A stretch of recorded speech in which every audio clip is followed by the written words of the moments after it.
Vols are back. Yeah, they had us the first half, I'm not going to lie. Oh, could be Wayne! I think I got my swagger back. Oh! I love it, baby! Them orange britches. Something about them orange britches. Tennessee wins! Brought us by Tennessee, Jawan Jennings. Jennings makes the catch. Ball hit high in the air into right field. Going back is Sayre, and Tennessee can say hello win column. A grand slam in the bottom of the ninth. You can't draw it up any better. We just won a basketball game, and we're very happy right now. I made up my mind. I don't expect to ever look back. I'm going to stay at the University of Tennessee.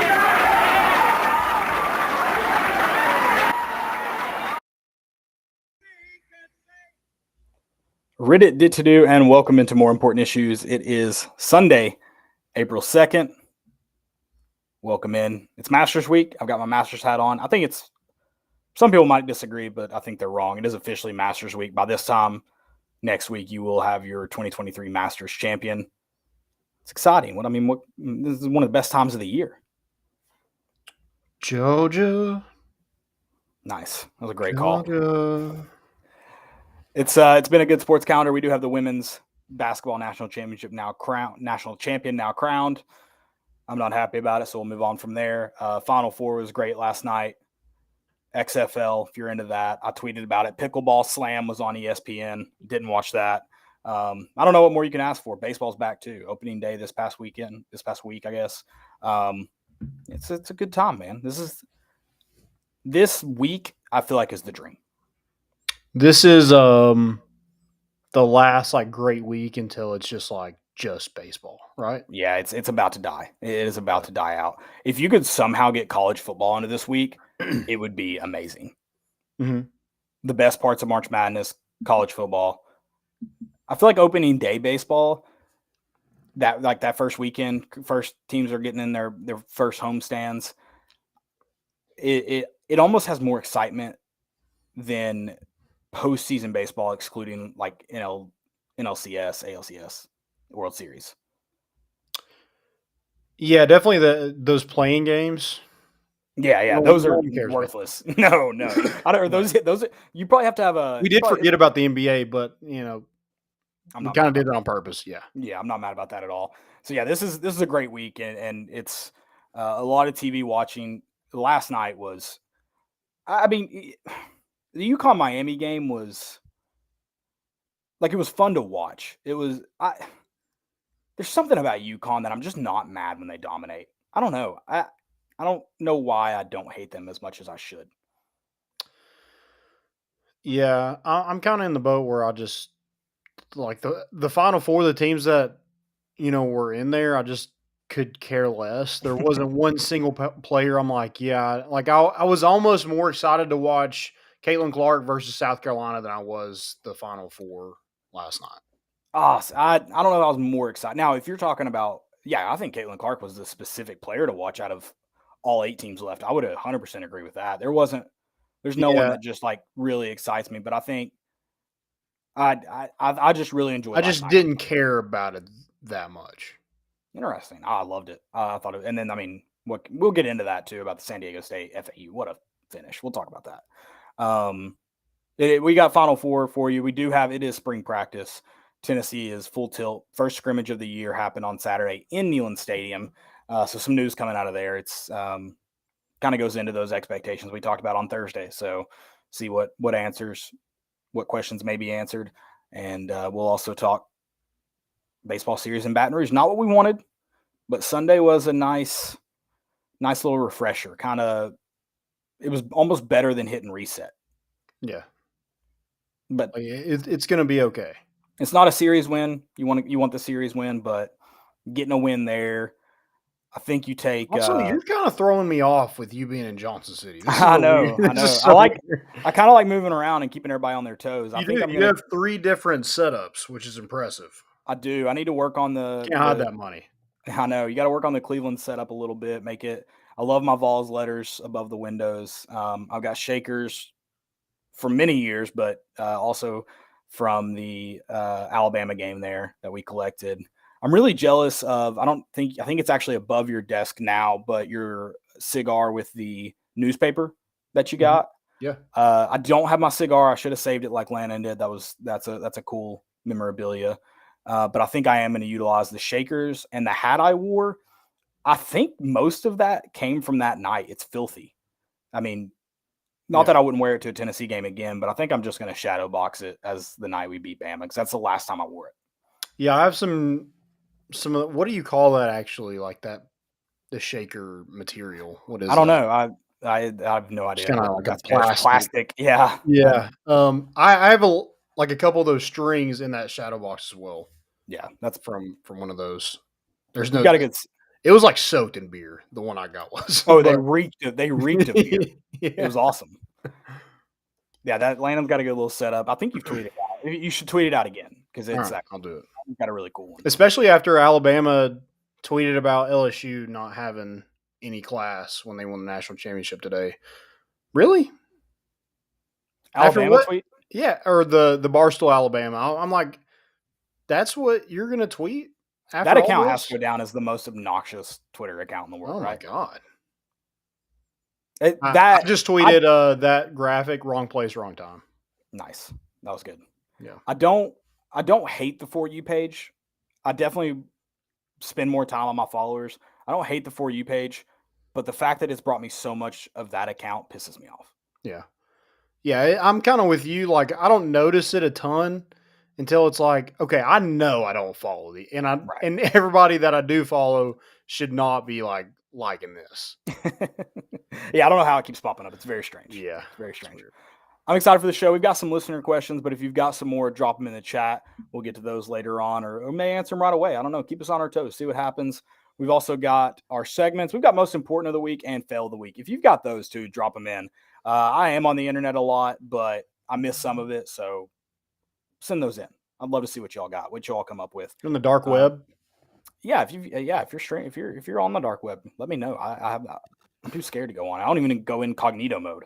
I don't want anybody to think I'm doing anything nefarious. Oh, okay. Yeah, I keep it clean. I'm not like that guy that what did he do? He killed his wife and then Googled how long does it take a body to start stinking, dead body to start stinking or something like that. Like decompose. How to get rid of a dead body. He was insane. I think he did it in incognito mode, which I guess he thought they couldn't access that. Wild move. Yeah. I don't do that. I don't want people to think I'm searching that. He told on himself. That's his problem. Yeah, for real. Yeah, we'll get into the show. Before we do that, though, I do want to tell you guys about Underdog Collectibles. Underdog is Knoxville's best sports collectibles store with a wide selection of UT cards, autographs, and memorabilia. Whether you're looking for a Peyton Manning autographed helmet or the most recent Topps baseball card release, you'll find it at Underdog. The shop is owned by UT graduates and proudly supports UT sports by hosting NIL events throughout the year. Stop by the University Commons Shopping Center next to Publix and Domino's to check them out. Open 6 days a week with live YouTube shows 3 nights per week. Remember to always bet on the Underdog. Landon, I've got good news. Tell me. I think I'm going to get my first baseball card pack. My birthday is in 11 days. And I want to do a box break. What is it? Box break? Oh, yeah. Card break. Card break. I think I'm going to go to Underdog, get one for my birthday, then do one on the show. I think would be a great way to. Yeah, that'd be perfect. I think that'd be a great way to do my first box break, card break. I have a gift for you. I can't wait to give it to you for your birthday. I'm excited and nervous, especially with the way you said that. Okay, all right. Yeah, I'm very nervous now. So yeah, I think we'll do that coming up. I think that'll be fun. I don't even know what day my birthday's on. Is it a recording date by chance? It is. It's a Thursday. Oh, look at that. And we're dodging the bad luck Fridays. For someone as superstitious as I am, to have a birthday on the 13th, it just sucks. Today I was we were going through stuff and we were up in Johnson City getting ready to move, and I found an umbrella, wanted to see what kind of shape it was in. I had to go outside just to open it. Earlier this week, I had a ladder. I had to move the ladder completely because of where I was positioned because I refused to walk under it. Very superstitious. So to have that birthday is really brutal for me. Yeah. I'm kind of the same. Well, I don't have a 13th birthday, so I don't go through that with you. But the nachos thing is something, and I know people are trying to get me to do it for away games. It's just can't. a Lindsey Nelson thing. Yeah, like Well, the pro I couldn't we've do it. I didn't do it the first 2 games, so I couldn't do it Sunday because if they would have lost and I did Yep. do it, that's on me. So Exactly, I let and them you've win a done game it. without, so they don't have to have me on away games. That's Yeah, and it's they've all won on too them. many away games without you doing it. So you Sure. can't take a good superstition and turn it into a bad one because then that, like you said, it ruins it. So you did right. You're doing right. I'm Yeah. glad you made that decision. That was a good decision, I think. Also, like I feel like I probably need a break a little bit from the nachos. Like Not for home games. You don't mean that, right? guys, it's hot girl season. I can't be gaining all this weight before the But summer. but like you're going the next time you're in Lindsey Nelson, you're eating nachos. Oh yeah, 100%. Okay, But I do like this little break of away Okay. series where I don't have to. You scared me there. I just But wanted yeah, to when confirm. I'm in there, Okay. I got to. Like it's I think we need to make an account for Landon's nacho tracker, and we need to see what the record is. It's got to be phenomenal, dude. of how many like chips. No, the record of wins and losses for your nachos. It is pretty good. I mean, granted, I didn't do it during like the Serrano years, but Well, yeah, but you didn't have MVP That's MVP true. seats, and I it wasn't the didn't. same. You No. wouldn't have had them in the same room. It's not right, the same and I'd have to thing. pay for all of them. So that would be insane. yeah, can't be going on in debt for some nachos. That's rough. That's when you know you got it bad. I would if it meant Tennessee wins, but I think you would too. Sure. So yeah, maybe that'll be a new Twitter account. We need to follow along. I mean, you can follow along obviously on your Twitter account, but I think Landon's Nachos needs its own because you ate nachos. I think it was the game Charlie Taylor hit the cycle. I mean, you might have taken one bite and Charlie Taylor went yard. Yeah, I know. Just If I would right have had on another cue. chip, and I think it was if he would have hit another home run. No, he didn't hit for the cycle. Sorry, I said if yes. he would have hit for the cycle, I was going to take my shirt off. So That was if it, I would yeah. have had one more chip, it probably would have happened. Oh man, you jinxed that. We like the home run better though. I think the tarp still should have come off. That's just my opinion, but Yeah, I won't hold that against you. I couldn't do it if I didn't agree to actually that I couldn't do it. That's fair. That's fair. I do like that you mentioned beach bod season. You gotta listen. We're coming out of winter. We've all been hibernating a little bit.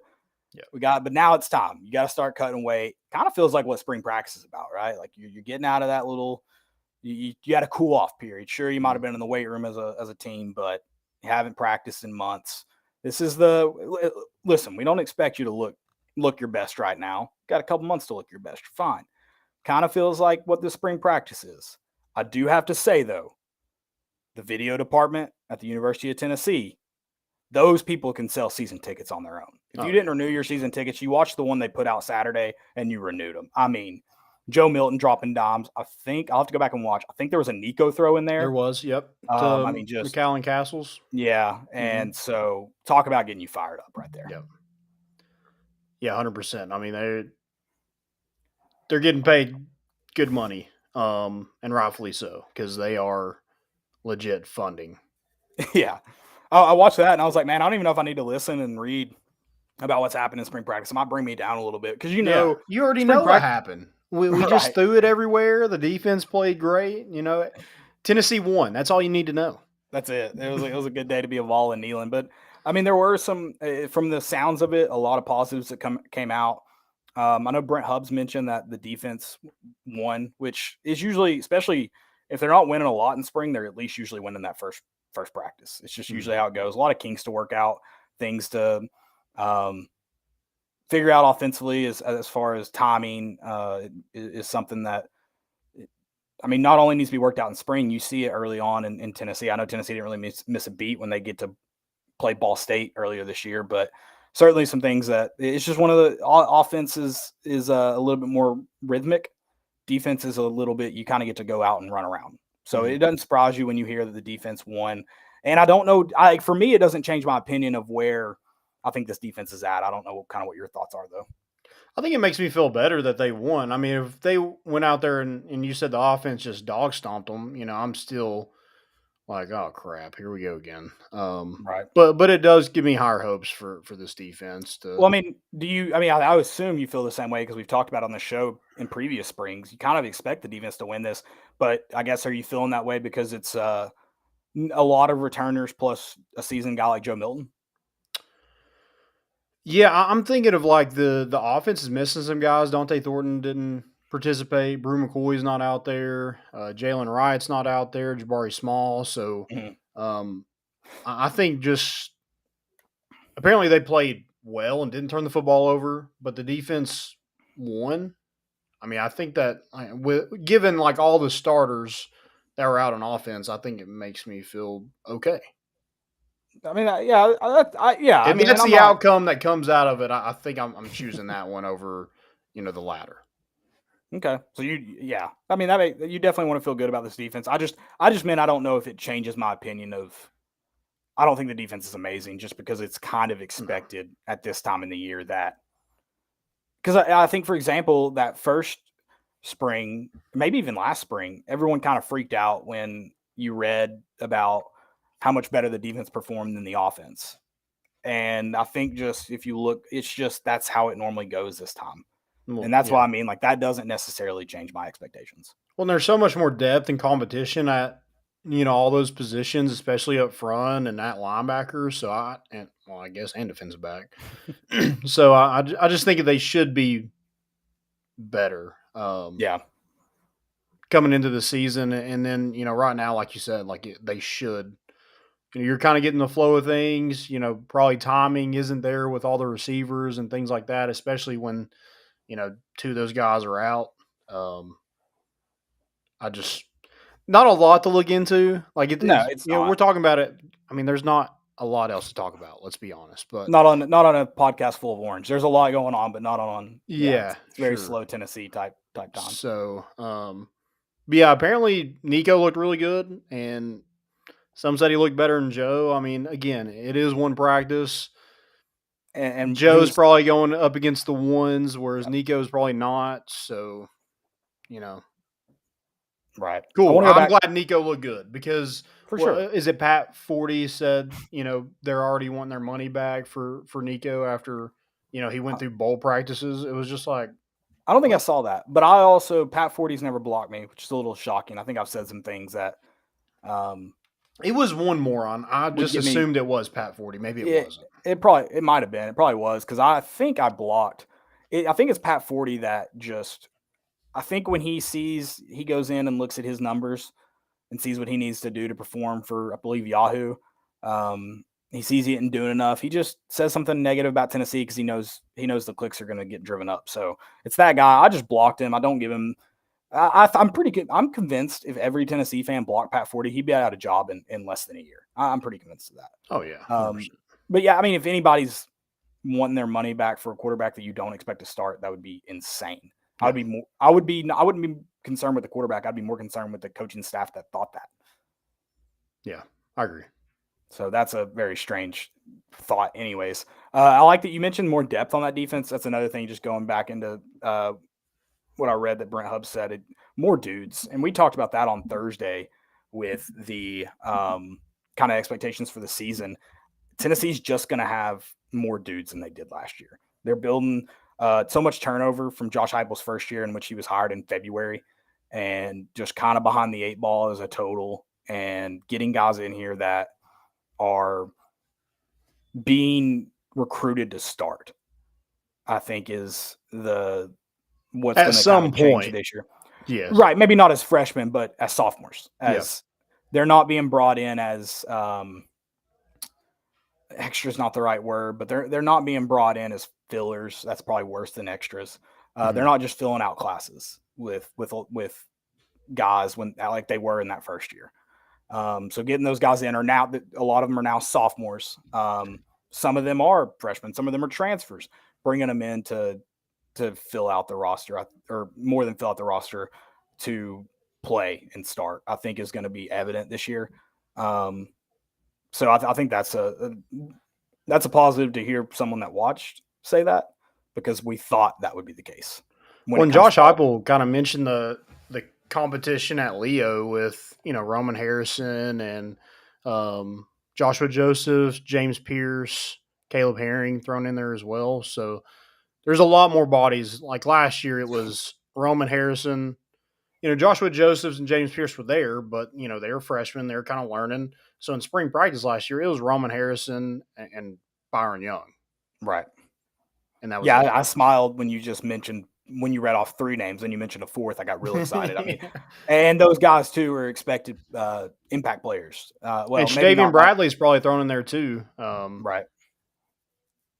I mean, maybe at some point he's in the competition, but he's got to gain some weight probably first. But Right. I mean, those guys are expected to be able to play, and so I think that's a huge positive that Tennessee's looking for us. But no, and I mean, that's not just a defensive thing. I think there's still some offensive questions that run about. That I mean, not that the offensive line is a huge question mark, but you do have a right tackle position that you've got to get filled out, and so that's going to be interesting to see how that goes through spring.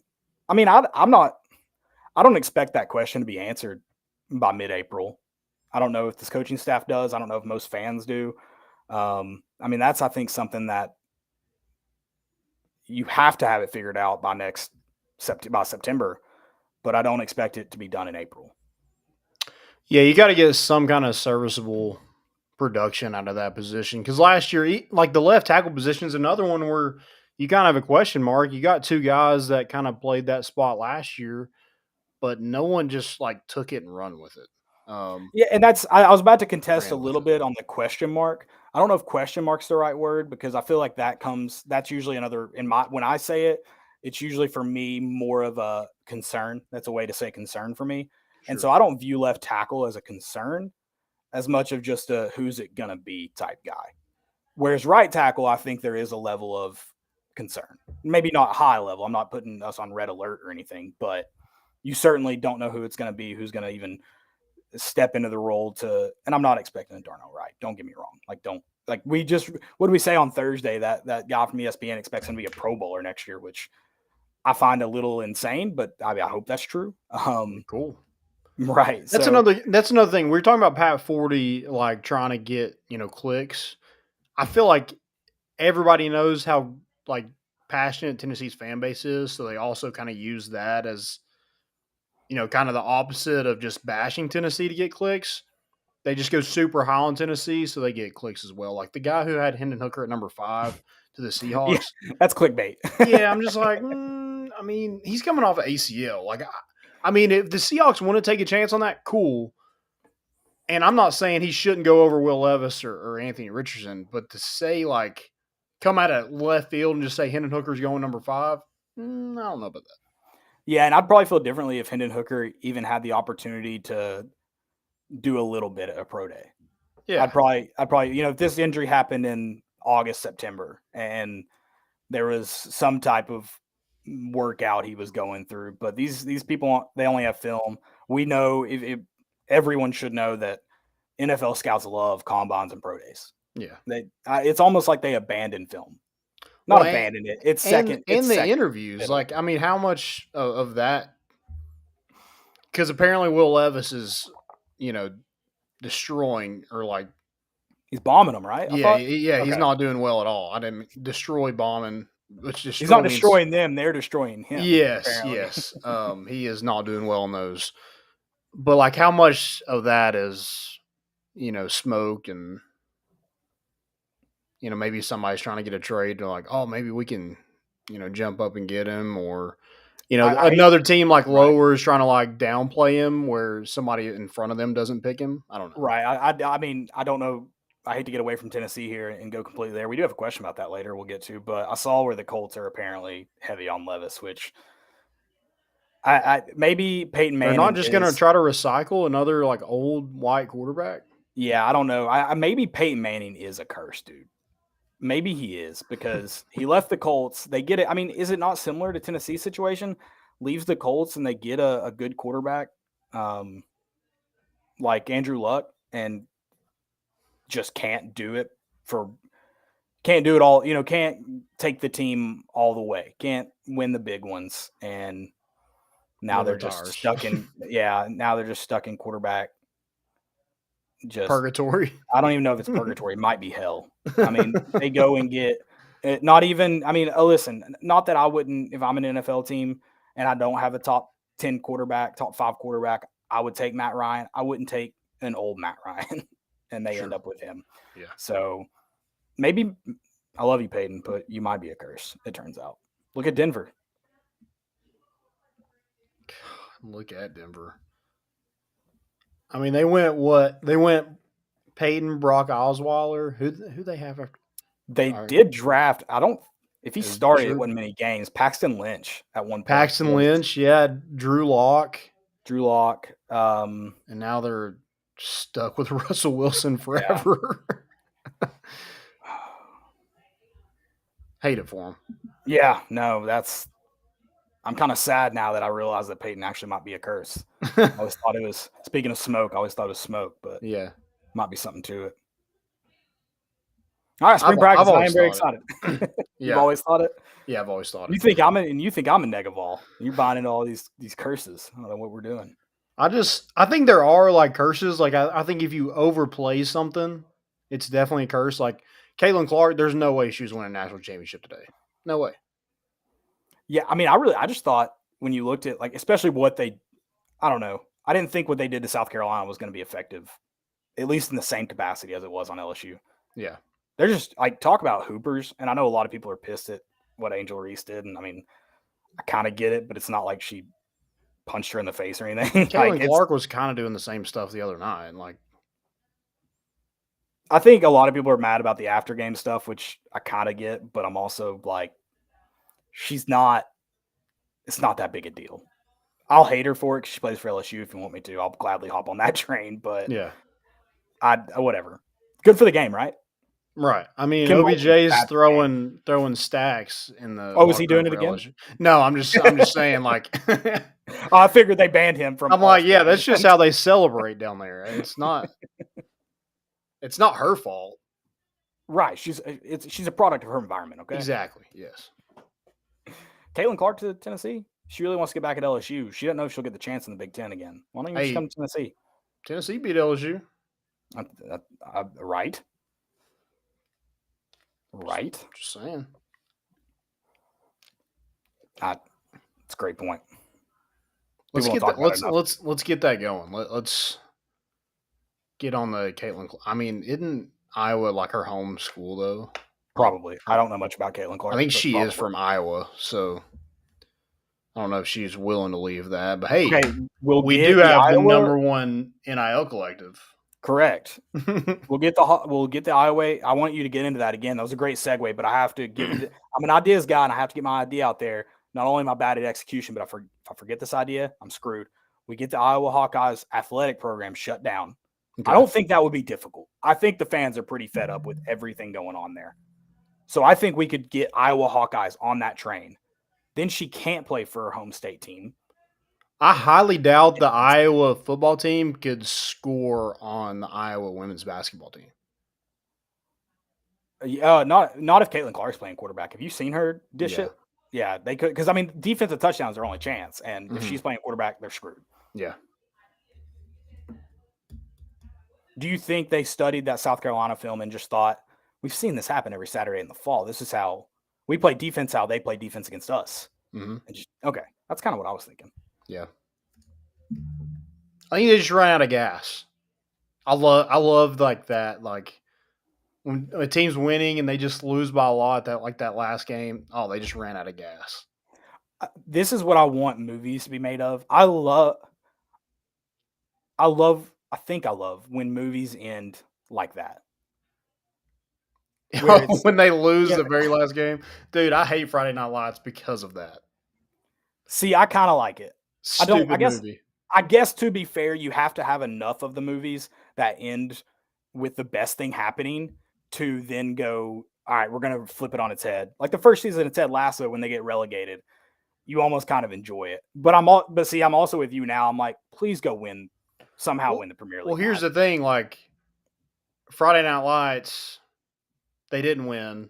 Remember the Titans, they did win. Which one's a better movie? Remember the Titans. Friday Night.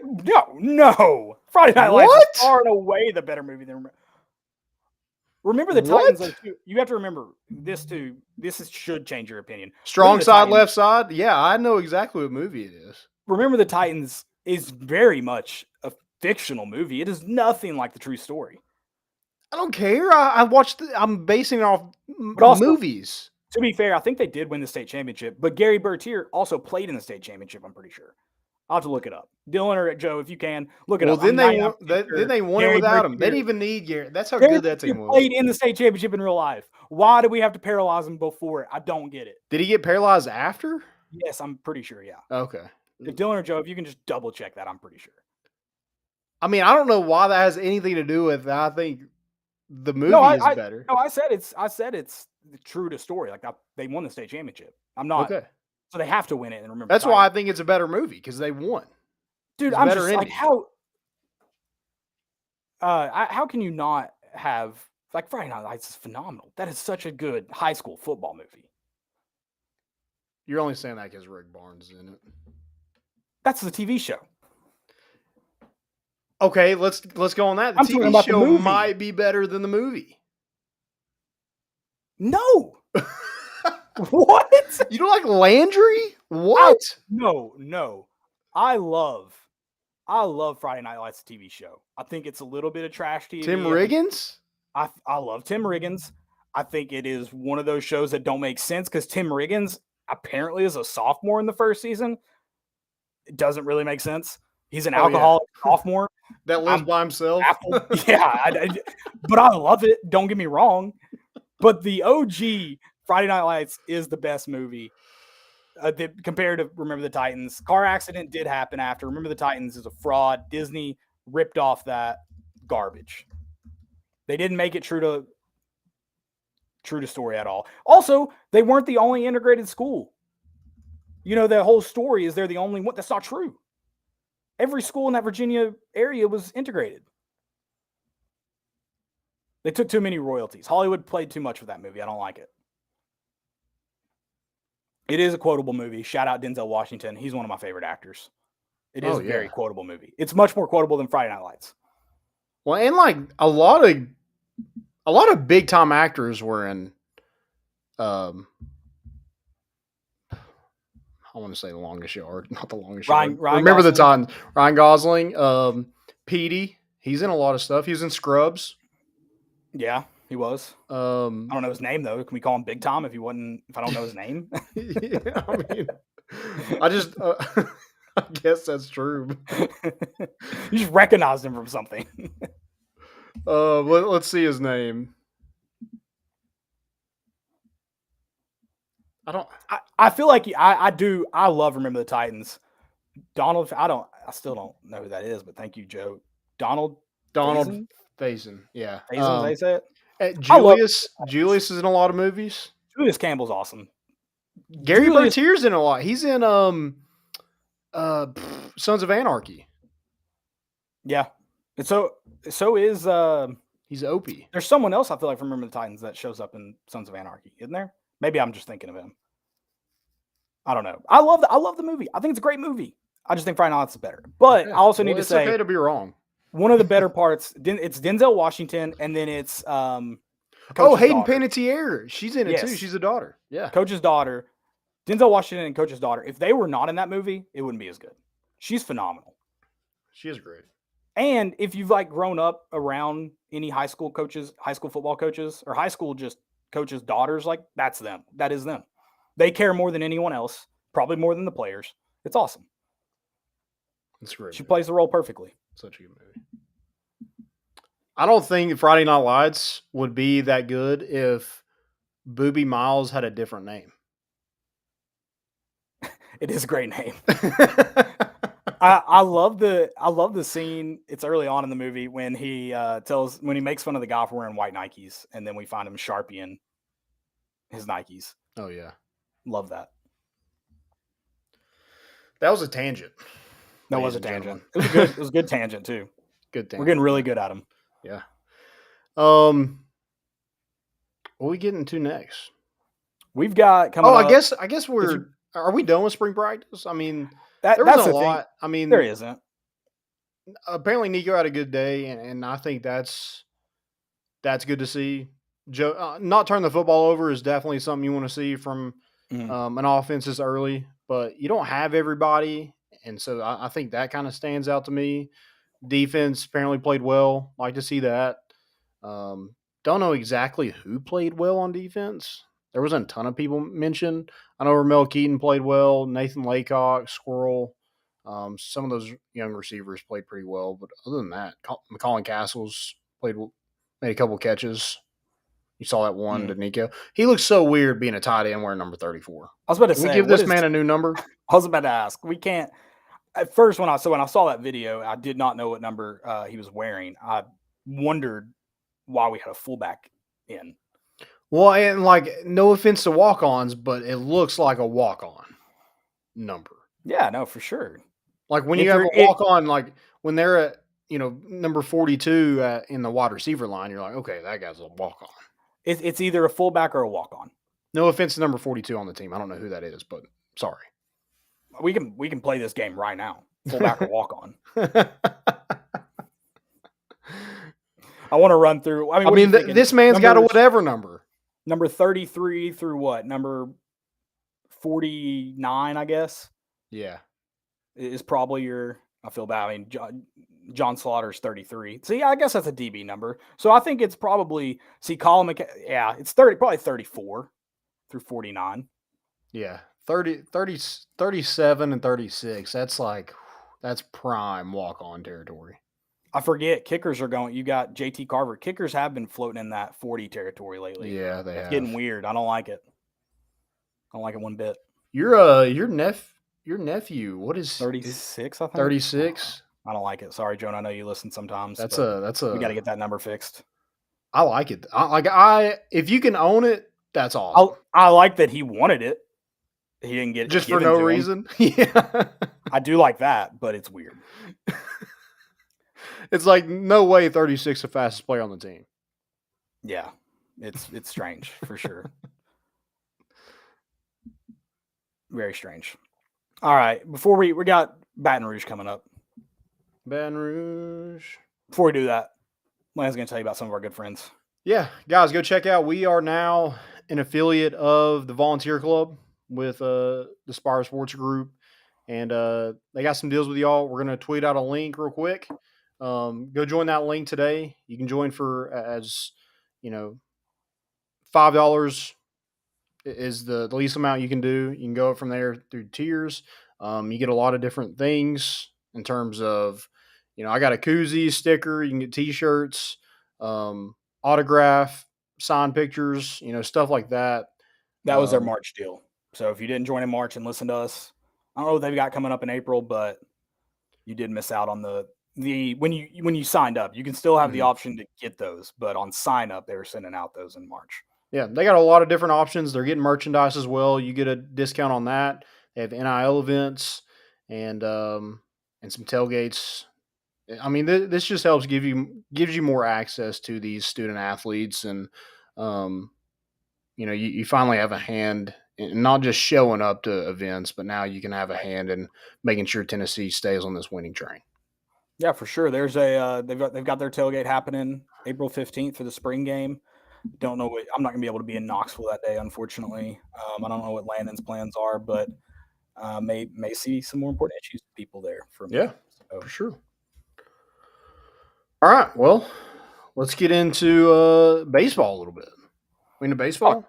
Yeah, before we get all the way into it, I'm gonna listen. I'm not accusing anybody of anything. Don't misconstrue this. Joe and Dylan, if you're around, I'll need you to hop in to answer this question. So back in, what was that, October? We were down in Baton Rouge, Louisiana. Baton Rouge. We got dropped off by our Uber right outside Alex Buck Stadium. Mm-hmm. We marveled at it. It's a great stadium. It's one of those stadiums in SEC baseball. You don't get much in college baseball. It's a great stadium. Facade, gorgeous. 2 jumbotrons, love it. Mike the Tiger, not the live one, but a beautiful statue of him. I mean, elegant creature, regal, if you will. Yeah.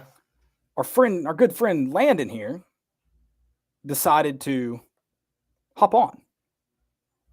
Rode that tiger, baby. And he rode that tiger. So I can't help but wonder if this is revenge and if we can blame the series loss on Landon. I'm not accusing.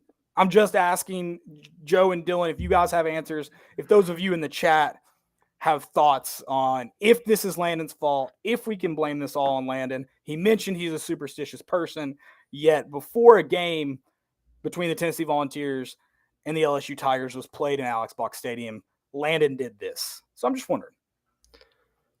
Can I defend myself a little bit? Yeah, I'll allow a rebuttal. I'm going to keep you to 30 seconds because I Okay. don't think you should be able to, but I'm a fair and impartial person. So yeah, I'll let you. We did win that day.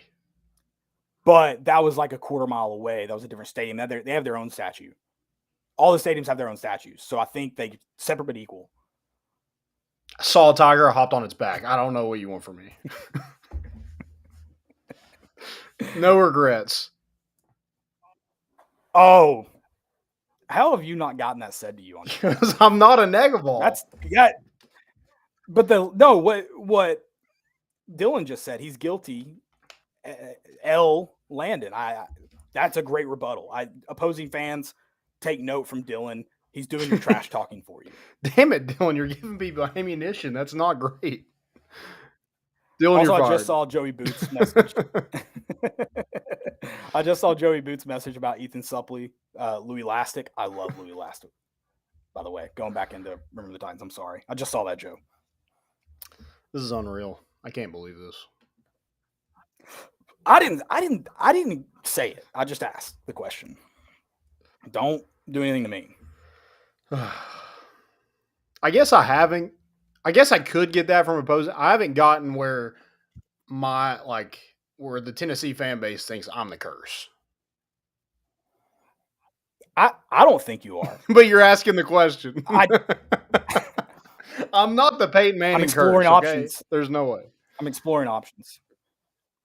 This is an away game, Curse. This is different than your home game wins. I did not This go is totally to different. New York for basketball season either. So Ever? You were never there? Not even for the Maryland win. It was ugly, but it was a win. I didn't go to a single basketball game this year. That's weird. That is weird. Me either. That is weird also. I really wanted to go to the Kentucky Chris Lofton game, and it didn't work out that day. We had some stuff at Underdog, and then we were running around. It was unfortunate. Yeah. It happens. I agree. We're with not that. blaming. Mike gets a ride on Landon. Actually, Mike ran away from me. He never even showed his face. Oh, Mike's a pussy. Mike's a pussy. That's what I heard. I didn't need like a roar. I didn't need to see claws come out. I just wanted to see him. Couldn't even make it. He knew. He knew exactly what we were about to do that day. Yeah. Oh, and my favorite part is, which this isn't true. They stopped running Mike out years and years ago because of PETA pitching a fit about it. Whatever. Probably too slow. But one of the LSU fans standing. He's probably too slow. Do what? You're getting old. You know how it goes. One of the LSU fans next to me, he said, "Yeah, he doesn't always run out with the team. They like bring his cage out, and if he feels like coming out, he'll get in and they'll do it." And I kind of made the comment to one of you all. I was like, "I don't think we're going to win today now. Mike the Tiger doesn't even like it. Oh, I think we're good." He didn't want any part of that. He came out for the Alabama game, but he saw that orange and hid. Yeah, triggered. Hate it for him. Hate it. Yeah, let's talk some baseball a little bit. So, first thing I want to mention, man, what a series! I mean, two unreal teams duking it out, and LSU, they won the series. I don't know if I'm willing to just go out there and say like LSU was for sure the best team. They did win the series. They got to get credit, but Tennessee sitting there, you win like you did on Sunday or Saturday. And then, the last two games, you kind of just gave it to them. I mean, I'm not saying we should have swept them, but I think Tennessee's coming home today and it's just like, guys, we should have won that series. And maybe should have swept them. Yeah, I mean, I think there were a lot of... You had your opportunities. I I hear what you're saying, and I think that's the frustrating thing about Tennessee right now. As a Tennessee fan, when you look at this baseball team, is I think this weekend for 2 of the 3 games, and so for the series, that LSU was a better team. I think so, because part of it is capitalizing on other teams' mistakes, whether they were unforced, forced, whatever they were. And I think when you look at some of those errors, they were certainly unforced and were frustrating. Some of the other, there were some errors, literal errors, that whether they get marked down as so in the game, that I thought it's the pressure of playing a really good team. Me and you talked today on the phone about how that lineup's just loaded, 1 to 9. You don't get a break, and so I think there is a level of defensively, it definitely wears on you a little bit for 9 innings. And then flip to the other side, and it's not just LSU. I mean, Tennessee had this too, but I mean, you've got a pitcher that's shoving it every pitch. And when they're not, they're throwing something nasty at you off speed. And I think it's a game where you can't make many mistakes. And when the other team makes them, you have to capitalize. And I thought LSU capitalized more than Tennessee. And I think that's what, especially when you get down into, I mean, go back and look at that Notre Dame series in Super Regional there in late May, early June. Notre Dame capitalizes on mistakes that Tennessee makes. And I think those are the teams that win those games. So it's just one of those things. It's like, the premise of what you're saying, where you're going, oh, the talent's there. There's just not denying. There's no denying it. You saw it. It's the who's gonna be more mentally tough. Who's gonna be? I'm trying to remember how Tony Vitello worded it in one of his post game pressers, where he was just talking about how Tennessee's got to learn to have the dudes, and so who's going to be the dude in that moment? And I think LSU's got it right now, and Tennessee found some of it, but they've got to learn to do it consistently. Yeah, and the margin of error in these series are so slim. And so when you have 6 errors in a weekend, I mean, you're probably, most of the time, you're probably getting beat. Now, Tennessee's had the offense, and even this weekend, it didn't turn into a complete meltdown. Like, you still were in each game. Right. But if you don't make those errors, I mean, Tennessee has a series win. There's no doubt about that.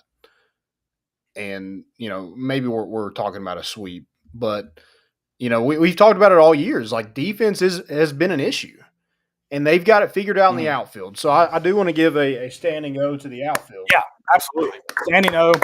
I mean, standing O to the outfield for sure. I mean, we talked about it. I mean, to ask anyone to play a perfect weekend for 3 games is difficult. Tennessee was legitimately, I can't remember if it was Thursday or Friday. I don't know if you remembered it since we've talked. That very difficult, kind of awkward to the warning track ball that just gets over Christian Scott head. If he makes that, it's literally a perfect weekend in the outfield. Yeah. I mean, they were phenomenal all weekend. But it's been the infield. And the infield is where I think you should be sure-handed. And so it's just weird. I mean, we talked about, like, Maui will make plays that you're just like, holy crap, how did he make that play? And then, you know, the play before that, he threw it a mile over Blake Burke's head. Like, it's just stuff like that that's just very strange. I know the wind has been an issue in some of the infield, but somebody's got to take some charge. Like, I mean, Christian Moore shouldn't be running out to right field and trying to catch a ball where Christian Scott has to run just a couple feet to it. Somebody's got to take charge, and Christian Scott has to take charge. He's a fifth-year guy. He's got to take charge. That's my ball. And then somebody has to take charge in that infield where you can't have a ball land on the freaking rubber, and no one is even in the dirt. And that one's got to be just an incredibly difficult play. You mentioned the wind. I mean, you saw where they initially get under it and then where it ends up, and it's difficult. But like you said, they just all kind of looked at each other like, I thought it. I don't know what that conversation was there, but the body language told me, I thought you had it. That's what it appeared to be. And there's got to be someone that just says, this is mine. I'm making it happen. Somebody's got to be an alpha and go get that ball. It was frustrating for sure because, I mean, as good as LSU played, I mean, Paul Skeens was phenomenal. Dylan Cruz went 5 for 5 yesterday. I don't know why we freaking keep throwing to him, but Gavin Dugas was really good. Trey Morgan was really good. I mean, Tommy White had some moments in there. I mean, that is one of the best lineups you're ever going to face. And I know people are like, starting pitching has to get better. I mean, to a certain extent, yes, but Tennessee is also leading the SEC in ERA. So it probably doesn't look like Tennessee's, because they were so dominant last year. They're beating teams so bad. We're like, oh, if you gave up a couple runs, it didn't matter. But like teams can hit. I mean, the games of having, one hitters and no hitters and stuff like that, that just doesn't happen in college baseball. Yeah, I mean, that's getting clear as we move into SEC play. Even the games Tennessee wins, it feels like those guys still have those struggles that you see. I think for me, a guy that I'm very notably a casual baseball fan, like I'm not going to pretend to know as much as Landon or others, but it is concerning, maybe the right word, that it just seems to take them so long to get settled in.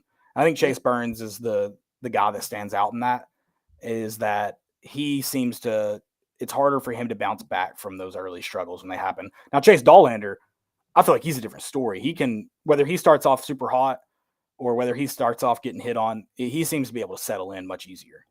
Well, he had a weird outing. He didn't have his best stuff on Thursday. Right. But he still, he got his first strikeout in the fourth inning. Yeah, no, like I said, he seems to be able to settle in. He was still pitching good enough to win you a ball game. And that's all you're asking of your starting pitching. And it should be a little bit better for Tennessee because they have, a really good starting pitching. But that's what you're asking for a starting pitcher to do. Go out there and make sure we have a chance to win in the end. And I think every starter this weekend did exactly that. Now, it helped Drew Beam that you scored 10 runs in the first 2 innings. But that's kind of – I don't think that was the issue. The issue is the defense. 6 errors is a lot. Well, and that's another tough part too, is that even if you're not pitching your best, there are times where there may be extra base hits that shouldn't be extra – stuff like that. Or early on, I believe it was Thursday night, that Christian Moore tries tagging that runner to second if he just flips it over. That was later in the game because that was it was Halverson. It was the play before. It was Halverson. The play before that, he drops one at first that could have gotten you out of the inning too. And it's just easy plays that can be made that can completely change those stats that do make the pitching not look great. Aren't being made. But Tennessee absolutely belonged on that field, and I think that kind of proved that. I was a little nervous because, I do also, just from a fan perspective, real quick, where you're going with that.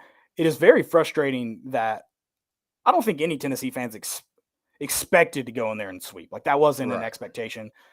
You should have an expectation to win. And I think everyone recognized how good. I haven't heard a word about LSU being overrated this year. There's no denying they're the best team right now in college baseball. No denying that. So it's been a very weird acting like Tennessee. I get not liking a lot of Tennessee's attitudes the last couple of years, but they've been really good. This year it's not the same. I don't know why we're sorry. Evan Russell had a great quote. He was like, this Tennessee baseball team is cashing checks that last year's team wrote. Oh, for sure. Yeah, I mean, this team has nothing. And I know LSU has circled this Tennessee series. That LSU fan base has circled it. I mean, they set a record in the box this weekend. Yeah, good crowd. And that was kind of worrisome to me. It was just going in. Tennessee hasn't played well on the road. Missouri, Grand Canyon, Arizona wasn't on the road either. Those losses have come on the road. So I was worried about that. Just being a hostile environment, but they handled it. It was just unforced errors. Well, unforced errors were. I thought if Tennessee was going to lose, I thought it would be because they just couldn't hit the ball very well. Which they could. I was about to say. I mean, LSU did. It was one of those things. I thought if LSU plays kind of how they have, if you have the big time moments from the big time guys, then and they had some of those. I thought Tennessee did a really good job limiting those. Yeah, and the thing, but the first 2 games, it was Tennessee couldn't get an extra base hit unless it was a solo shot. Single or solo shot. That was kind of all we were getting, which everything they were hitting were extra bases, doubles, double after double after double. Which I think that does speak a little bit to how good LSU's pitching is this year. They're pitching really good in tougher situations. Thursday night, runners on second and third with one out and can't get anybody home. Like, that's tough. And I think that does speak to what LSU's doing at least a little bit. Yeah, I mean, Skeens is really good. I wasn't impressed with their bullpen at all. And I was really impressed with Tennessee's bullpen. I thought they pitched. Oh, I thought you talk about the starting pitching doing you enough to win games. I thought Tennessee's bullpen didn't. Could they have done more on Thursday night? Sure, but did enough for sure. Yeah, I mean, that's the top lineup in America, and Tennessee outscored them all weekend. So, yeah, I mean, definitely a lot of good. Let's spread that out. Yeah, over 3 a lot of games good to next take time. from this series. No. Not the outcome you wanted, but I do think I think it puts some confidence in, like, Tennessee's going to be okay. You know, the defense has to be figured out a little bit. I don't love the strikeout numbers that our batters are getting, but I mean, again, you out-hit and outscored the top offense in the country. Right. So I don't know how you're super mad. Yeah. I mean, Tennessee had to get that win on Saturday. That was and I think it's one of those things that's kind of weird. At this point in the season, getting swept by the number one team in the country, your season's not over. But, man, this Sunday would have felt very different if you don't get that win. And so that's crucial. Well, and, I mean, you're talking about LSU being the clear-cut number one team in the country. They're tied for 5th in the SEC right now. Yeah, the SEC is wild. Yeah. I mean, South Carolina's 2 runs away, I think, from being undefeated right now. Oh, really? I think that's what I looked it up because I was talking about. I didn't know if Mississippi State had won that game the other night. And, yeah, it was – I mean, I don't know what to think entirely about South Carolina. I've just kept up with them. I haven't watched them, but I think they have the most home runs in the nation right now. I mean, they're a weird program to me. They've always been consistently good, but I feel like they're also either really good or just kind of good program. I feel like it's all you can say about them. Mm-hmm. So it kind of makes me worried about what they may be this year when it's all said and done. Yeah, they can hit. Oh, God, no, they got blown out by Mississippi State. 13-3 in 7 innings. Today? That was Friday. Wow. Yeah. Yeah, I mean, Dylan Drawling, I thought hit pretty well. You know, they've kind of moved him around in that lineup as a DH, played a little bit of outfield. They moved him up to second on Sunday. I mean, anything that you kind of, like, throw at this kid, he seems to just handle it. Mm-hmm. I really like him in the lineup. And I like how Hunter Inslee, you know, Kyle Booker had a big day on Saturday. So I'm really liking what this outfield is doing. I mean, it's been your guys that have gotten you here, and Christian Moore and Blake Burke and Zane Denton. I like him kind of interchanged in the lineup as well with him being a switch hitter. I think it hides some of your lefties if he's hitting righty. But it also, like, it could just throw another lefty out there that somebody else has got to defend. So, yeah, I just kind of like how the lineup is shaping out. Again, just the defense, like, damn. Yeah. It's frustrating, too, because, like you said, Tennessee's playing better. And that's probably the easiest part. As weird as that sounds, like, your infield should be a for sure thing. And that's what Vitello's teams have been. Like, they've just been so sure on the defensive end. Well, I think for me, I can understand what you're saying, especially a weekend like this. If you can get anyone just about in that LSU lineup to hit a ground ball to short, that's a win. I mean, yeah, you got to finish the play, and it should be, yeah. So, I mean, I definitely understand what you're saying. Also, I don't know I know they're using like I forget what kind of bat they're using, but man, that bat, everything they hit sounded hard as hell. Did we not inspect them? We not check those out before during, and after the game? It's disappointing, man. I mean, listen, Tim Corbin's the classiest guy around, so I don't know how it'd be classless to check a bat. So, just saying. Man, that was insane. And for you to kind of limit what that lineup is able to do is pretty impressive. Yeah, hopefully that. Also, like, I'm so glad. What is Dylan Cruz? He's 2-7 against Tennessee in his career. So just want to kind of throw that out there. Sorry, it is what it is. I'm glad we never have to face him again unless we face him in the SEC tournament. I was about to say I'd like to play him a couple more times. He still will never have a winning record against Tennessee. How about that? There you go. I like that. And I like that Tennessee is hopefully again just nailed down some things, but you do have plenty of tough series coming up. Florida, then Arkansas, and then Vanderbilt. Speaking of, like you said, 5th in the SEC. I mean, good Lord, top to bottom, this conference is loaded up. Yep. Although Arkansas struggled with Alabama this weekend. Yeah, Florida this weekend. Who did they play? Auburn. They played Arkansas did end up winning the series, I'm pretty sure. Right? That win got them the series. It was split. Oh, was it? Okay. I believe. Do you have it in front of you? What did Florida do? I'm pulling it up. Florida lost on Friday and beat Auburn. Won the series, beat Auburn today. Okay. I know they're down today and had to come back, so I guess they came back and won. Yeah. Vanderbilt's still clean. I will say this. I don't know what is going on in the state of Mississippi because both of those teams look atrocious. But, like, how do you even – I don't know if they look worse than last year and then worse than Mississippi State. And not that Mississippi State didn't look as bad as Ole Miss, especially at the start of SEC play. But they didn't look great when they won the national championship. And then in Ole Miss, I mean, people wrote them off. People wanted to fire Bianco, and he goes and wins the national. So I'm like, I don't even know. I'm not going to form any opinions about any team in the state of Mississippi right now. Yeah, just wait until the end. Right. They'll apparently figure. That's a team that you can confidently say they'll figure it out. Right. Both of them. Oh, hey, but real quick, I'll gladly jump on this train. I love this train. I'll gladly hop on it. Ole Miss is dodging all the other Mississippi teams. They don't want to play them, man. Louisiana Tech and Southern Miss, right? Games got canceled both. Yeah. I guess I've been an idiot. Louisiana Tech is not a Mississippi team. Yeah. They have Louisiana in their name, Caleb. But dodging those teams down there near them. How about that? Yeah. I mean, definitely a little bit of karma in there. I love to see that. All right, let's flip to the Final Four. Before we do that, I do want to remind you tomorrow night, 7 p.m., the bat flip.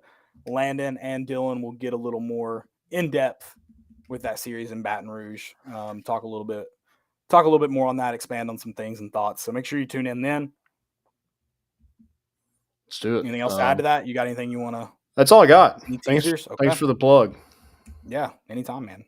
All right, Final Fours. There were 2 of them. We do got to talk about Caitlin Clark on Friday night. I wish I saw everybody tweeting about it as I tried to lay down. Landon knows I was stressing Friday night, so I was like, I need to try to get some sleep. And I saw tweets getting fired off. I almost turned it on. I wish I had. I mean, dude, absolute hooper. Lit it up. I'm with you. It didn't feel like she could win that game after everything that happened. But maybe they'll write a movie and lie about it later on, and she will. I don't know. But the fact that they do.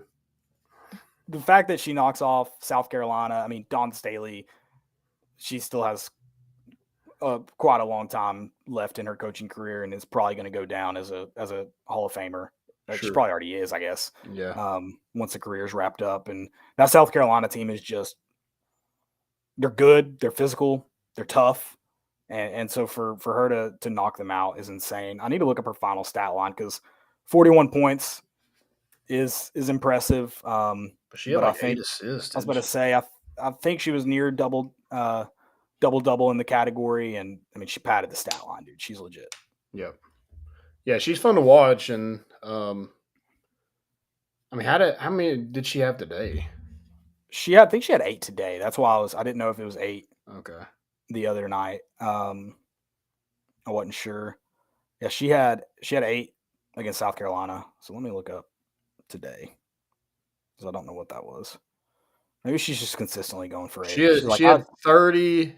She had 30 today. Yeah, so 30 and 8, 41 and 8 on Friday night. So I mean, she was in foul trouble.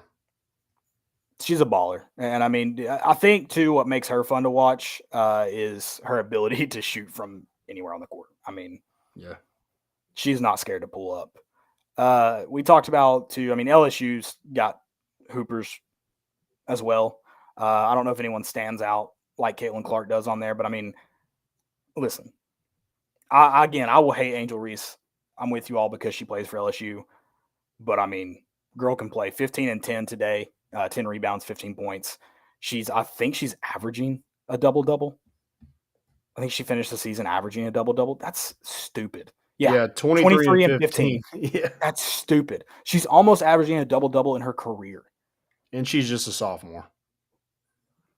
Is she? I thought she was a junior. So she is a sophomore. Okay. I don't know why I thought she was a junior. That's stupid. Dude, Caitlin Clark is just a junior. Yeah, she's coming back next year. It's insane. That's what so I thought I read that she was coming back. That is hilarious. Also, like, I don't hate the Angel Reese stuff. Like, people are upset that she, like, you know, did this to Caitlin Clark. I mean, Caitlin Clark was doing kind of the same thing against South Carolina, so I don't have a problem with that. Hey, if she wasn't doing this, she didn't respect you. Yeah, she wanted to beat you. If you were a bench player, she wasn't going to do that to you. That's fair. That's a good spin zone. Yeah, real recognize real. You know, she's a great player, but I just can't stand Kim Mulkey. That's why I wanted LSU to lose. I can't, dude. I don't understand how she doesn't get teed up. It blows my mind. It blows my mind. First off, for her outfits alone, she should get a technical going into every game. She should win Karen of the Year. She looks like the Karenest person in the world. She very much does. Yeah, I'm not a big fan of Kim Mulkey. Didn't like her at Baylor. Don't like her now. Get out of here. Yeah, I do want to point out, Angel Reese, I didn't have anything against the game today, but to say LSU has single-handedly changed women's basketball is a little weird to me. So it wasn't change, was it? I think it's just essentially like I guess change is probably what it means, but like we're the reason. Yeah, we put women's basketball on the map.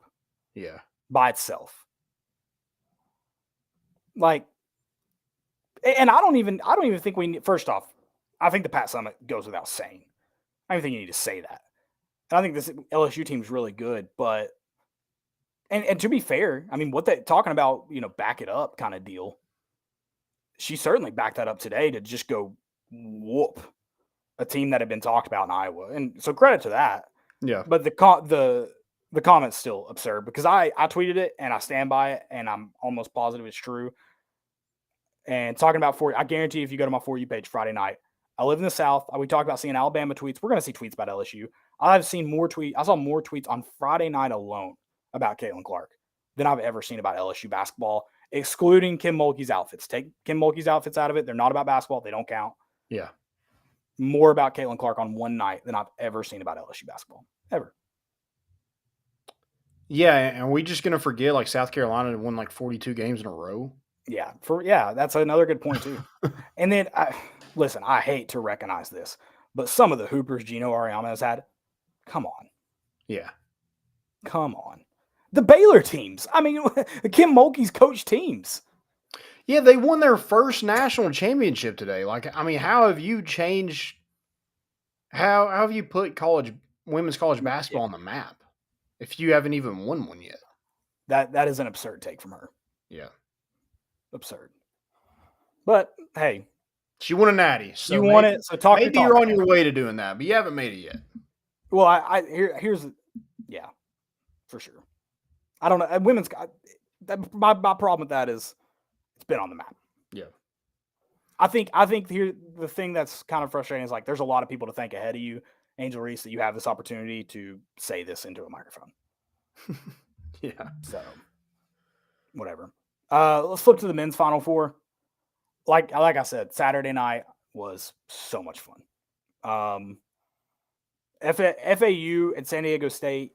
I mean, yeah, there wasn't just a single player to watch, but such a good game, and that might be a movie down the road if we want to stick with the Cinderella theme, where FAU not only gets their heart ripped out, but everyone in the theater gets their hearts ripped out. I mean, from minute like 5 of that game, you thought a number 9 seed was going to be playing in the national championship. Yeah, 100%. And They're up 7 at halftime. Up 7 at halftime. They led by 13 at one point, and not only that, San Diego State led for like 30 seconds, I think, before. No, they led for like 2 minutes, maybe. Is that right? When did their lead did not last long when they had it. What was it? It was longer than 2 minutes, I guess. Yeah, they led for a little bit in the first half. Then FAU never lets up, and chaos ensues. It was fun. It was awesome. That last shot, did they go back and look at the monitor? It looked like the refs were not calling that good. Or they called it good, I guess, but wanted to look at it. It was obvious. Yeah, it wasn't even close. So obvious.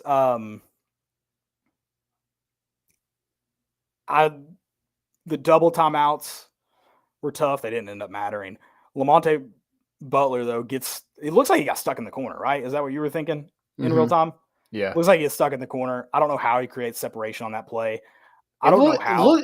After the play, it looks like he was just kind of baiting him to get a little separation. Oh, interesting. I might need to go back and kind of watch that and with that thought in mind. Yeah. But I was kind of baffled at, and he did kind of, that's a weird spot to pull up. We're all yelling, shoot it, shoot it, shoot it. Right. When he makes that first turn with like 1.7 left, maybe right at 2 seconds left, I was thinking, no way he even gets a shot off here. No. This is going to be the most embarrassing final attempt in college basketball history, and turns that on its head. But I'm also thinking, if you're FAU, when you see that clock get down to 2-3 seconds, because he was in a corner, he wasn't necessarily all alone, why are you not double teaming him? This isn't enough time to get a pass and shot off. Yeah. But what a play. And I loved the San Diego State's coach answer why he didn't call a timeout. He's like, I didn't have any plays left. I'm just see what happens. I'm like, that's all. I mean, I don't know if there's any truth to that, but that's awesome. God. I don't know if Dusty May had any plays left. So does Rick Barnes have any plays? I guess is a Fair question. Fair point.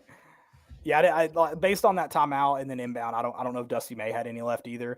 I will say this, and I guess I was wrong now. I hate when Tennessee, who doesn't seem to have any plays, lets the clock get to 8 seconds and then tries to go to they don't even try to go to the basket, do whatever they do. I like that FAU gets it down, whittles it down to, I think, 11 seconds left, 10 seconds left on the shot clock, calls that timeout. I thought they did the right thing. I mean, Lamonte Butler just made a big-time play in a big-time moment. That's going to go down in Final Four history. Yeah. Huge play. Especially if they end up winning the whole thing. Go Keys. Go Keys.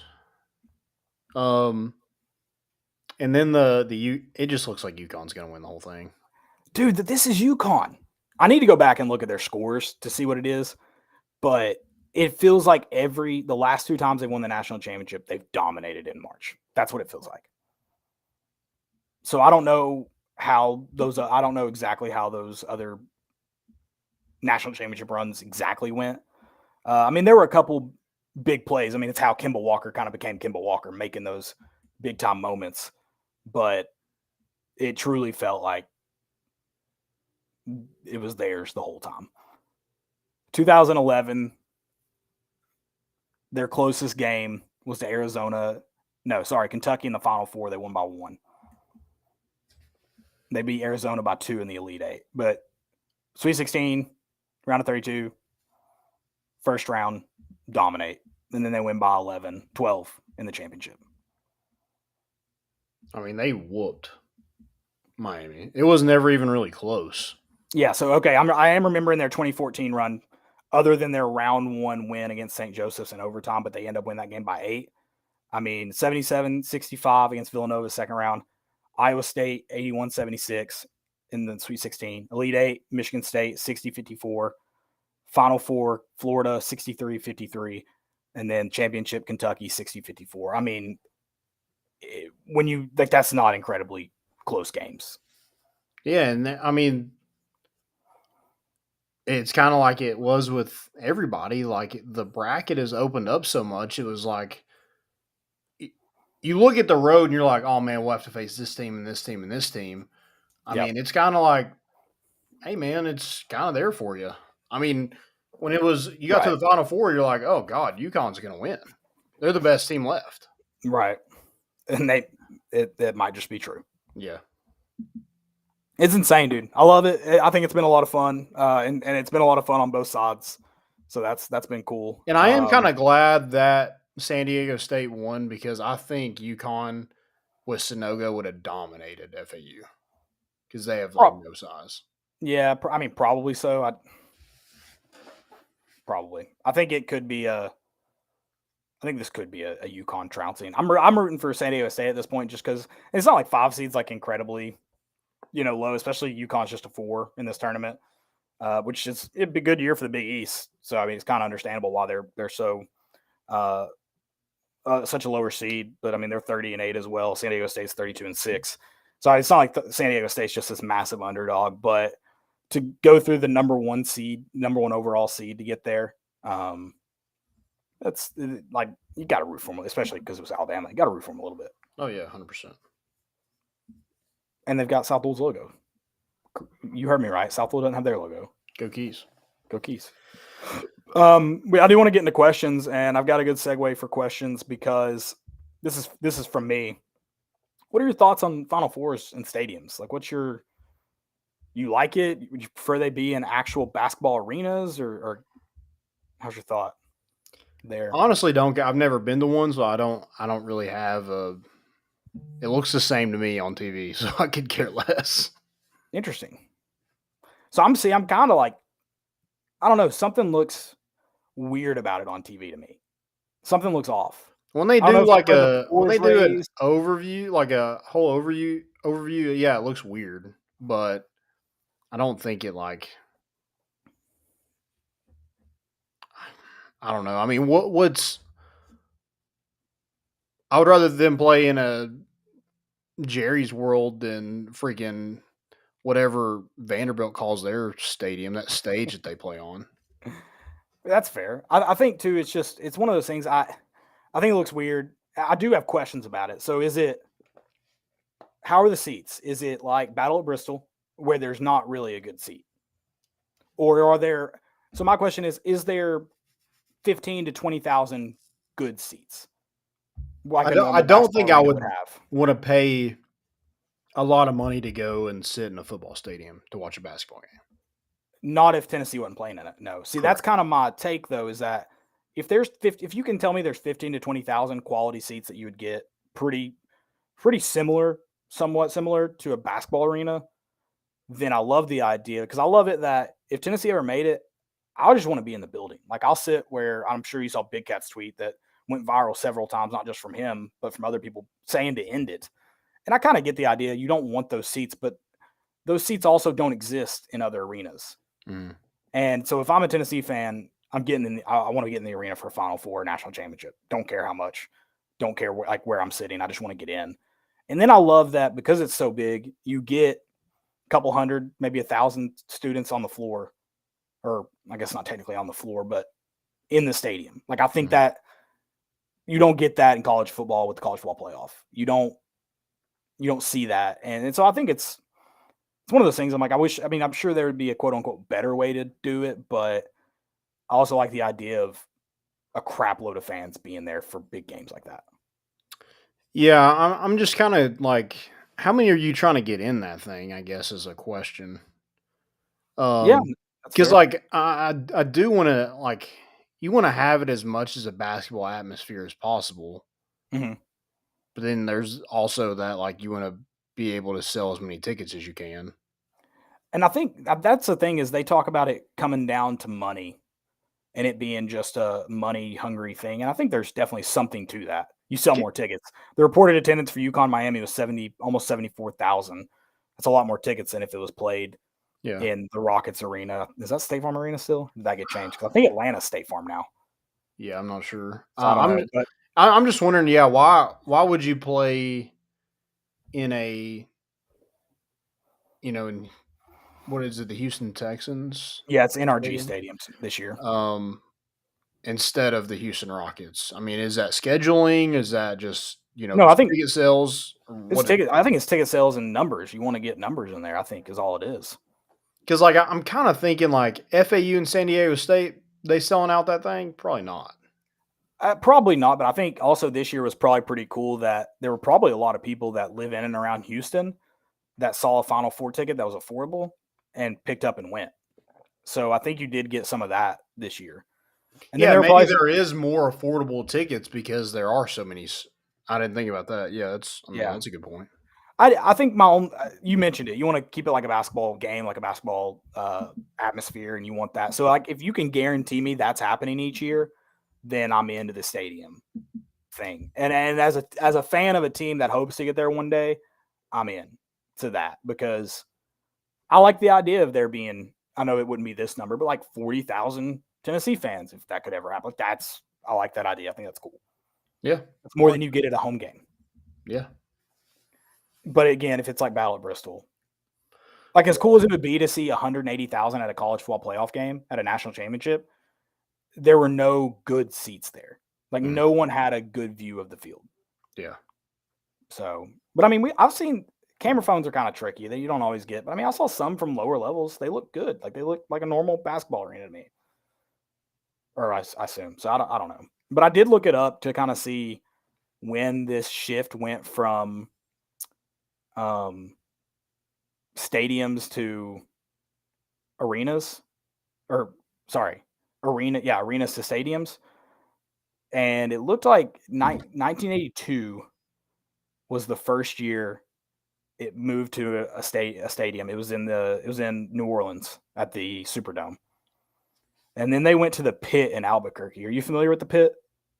The Final Four was in the Pit. It's Albuquerque is New Mexico's arena.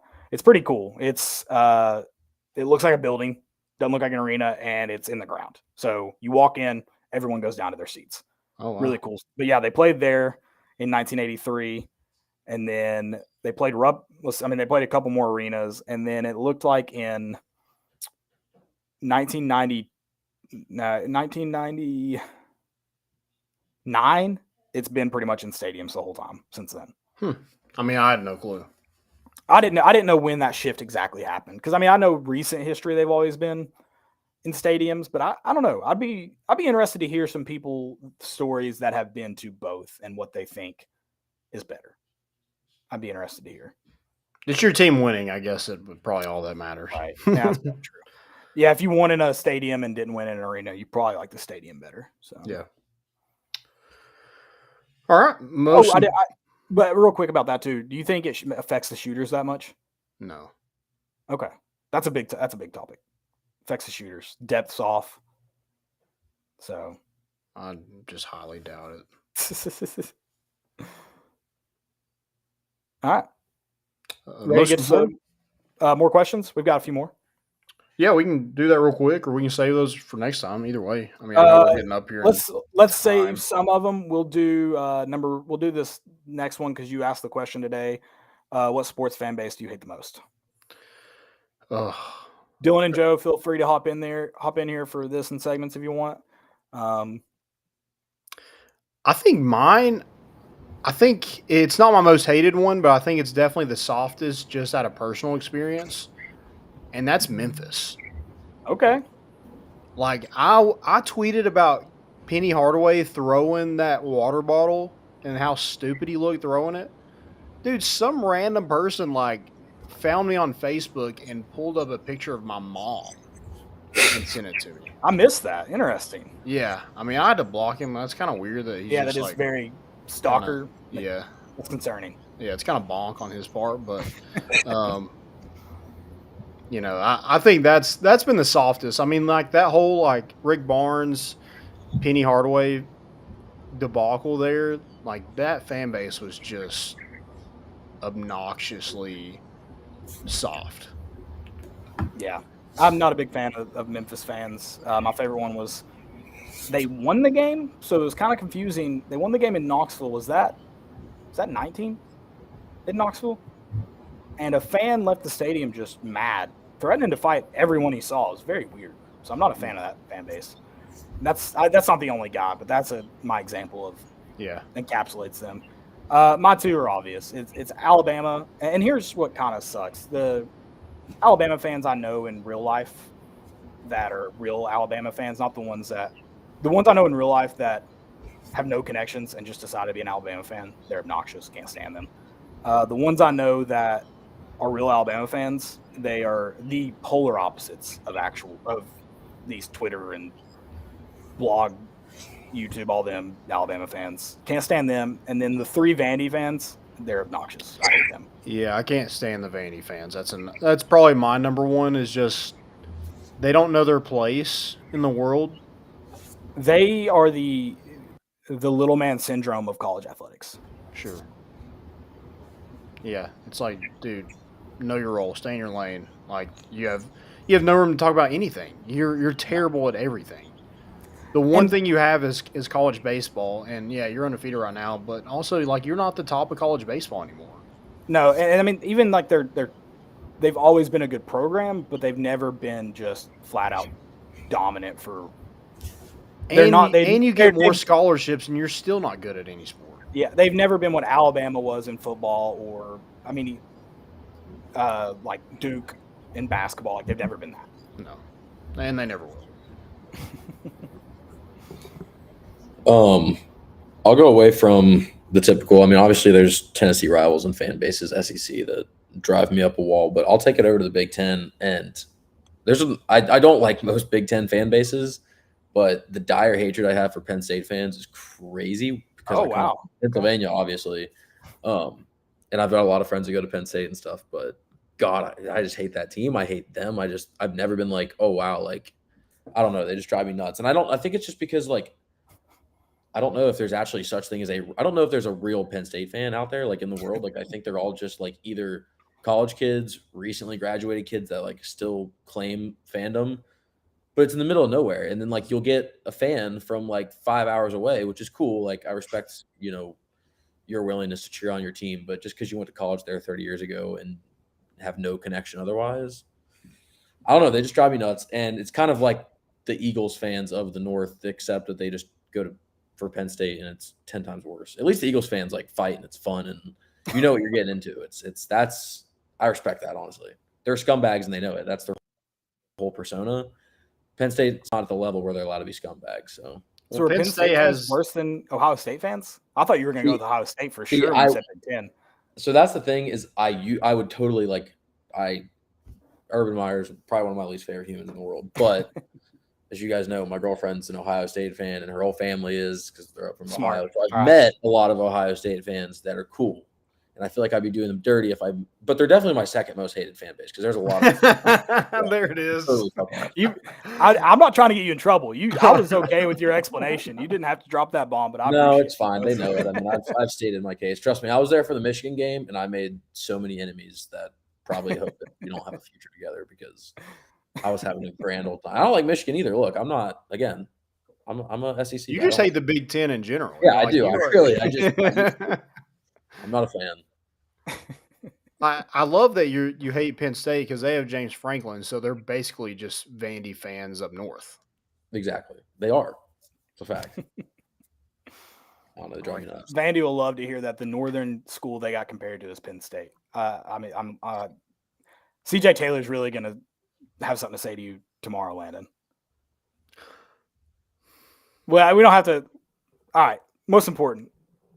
I'll do you it. Can. I don't. Screw it. I'll do it. Screw it.